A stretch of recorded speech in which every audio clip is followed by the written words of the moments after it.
Olá, tudo bem? Hoje iremos apresentar um pouco das teorias dos custos de transação.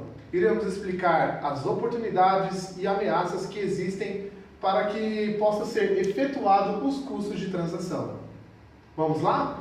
Bem, primeiramente, esta teoria ela é utilizada em uma estrutura organizacional e tem como objetivo, é claro, economizar os custos de transação. Essa teoria também ela é explicada por três fatores principais: a incerteza, o oportunismo e a especificidade dos ativos.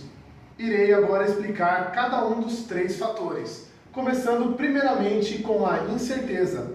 Aumentando a incerteza, aumenta também as lacunas em um contrato, o que significa dizer que ela aumenta o espaço para que comportamentos oportunistas venham afetar negativamente os custos de transação. Em segundo lugar, nós temos o oportunismo, que é favorecido pelo ambiente de incerteza. Porém, se os agentes econômicos eles transacionam muito frequentemente, é bem provável que eles evitem agir de forma oportunista, temendo represálias, perdas futuras na relação de troca. Em terceiro lugar, nós temos o grau de especificidade.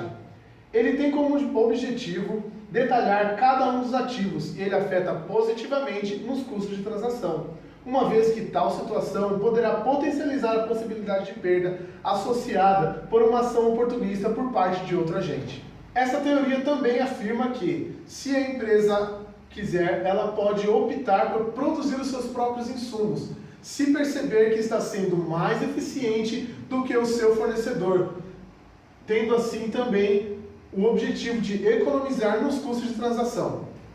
O assunto que acabamos de abordar se chama integração vertical, porém, iremos abordar posteriormente na teoria da firma.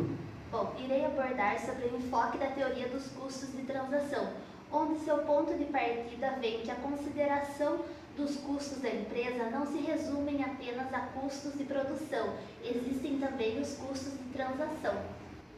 A definição da teoria vem dos custos que os agentes enfrentam quando recorrem ao mercado para adquirir equipamentos, insumos ou serviços, ou quando estabelecem uma interface com outro agente. Esses custos envolvem custos de negociar, redigir ou garantir o cumprimento de um contrato, sendo este formal ou informal.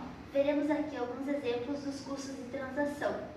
São eles os custos devido à falha na execução da transação, quando a transação não se processa de maneira planejada.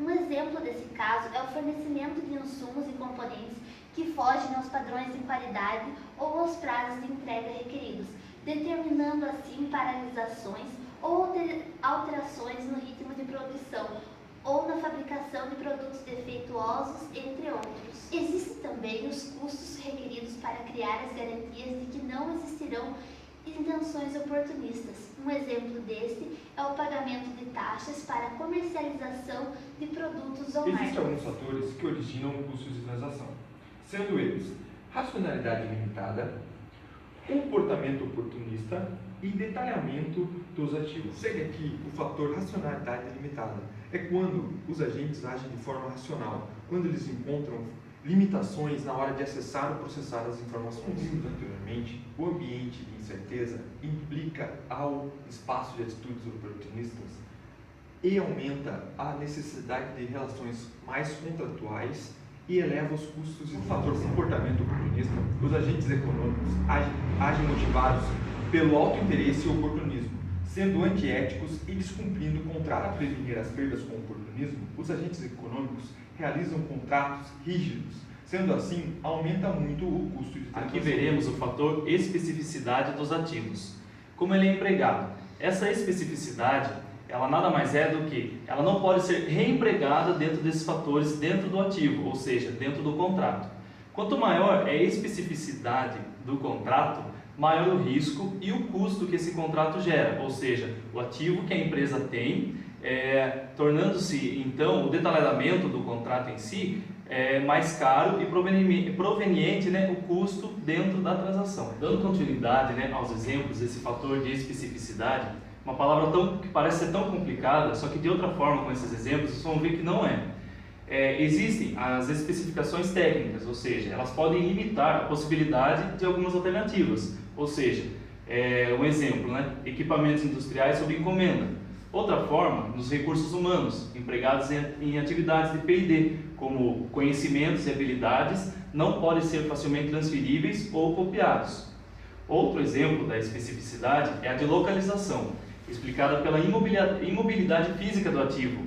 O deslocamento implicaria um elevado custo de fabricação, ou seja, uma usina hidroelétrica, por exemplo, a central geradora de energia, ela não pode ser transferida, gerando então esse custo a mais na especificação desse contrato. Bom, vamos falar sobre a aplicação da teoria do custo e transação dentro da empresa.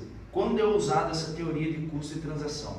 Elas são utilizadas duas integrações, integração vertical e integração horizontal. Primeiro vamos falar de integração vertical. Quando que ocorre isso? É quando a empresa ela analisa uma grande probabilidade de oportunismo e a incerteza que há dentro desse mercado. Ou seja, o que seria isso daí?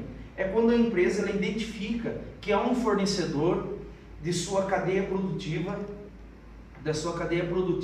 que tem um ativo alto e que ela consegue eficientemente fazer melhor. Então ela adere a esse fornecedor, ela compra esse fornecedor criando uma integração vertical. Exemplo seria, eu tenho um abatedouro de frango e tenho ao redor de mim meus criadores. E para isso eu preciso também ter componentes para alimentar para esses frangos que vão ser abatidos.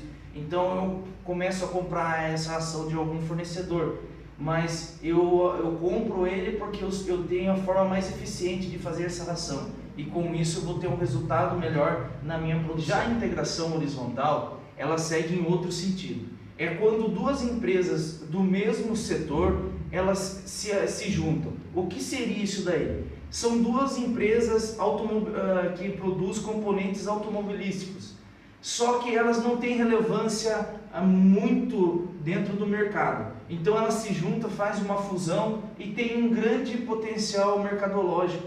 Isso se chama integração horizontal. Falando sobre definição de fronteira da firma, ela é formada por integração vertical e tamanho eficiente da firma.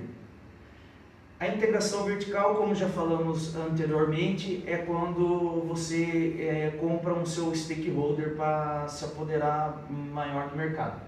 O tamanho eficiente da firma, ela é definido através de conjunto de atividades estratégico ao funcionamento de expansão da firma. E também pelo conjunto de atividades que serão realizadas internamente pela firma, que são abastecidas. Bom, galera, espero que todos tenham entendido pelo menos um pouco o que seria a teoria da transação, né? Aqui estão os nossos colegas, a Valéria, Arthur, William, Jorge e eu, o Lino. Muito obrigado a todos, espero que tenham gostado.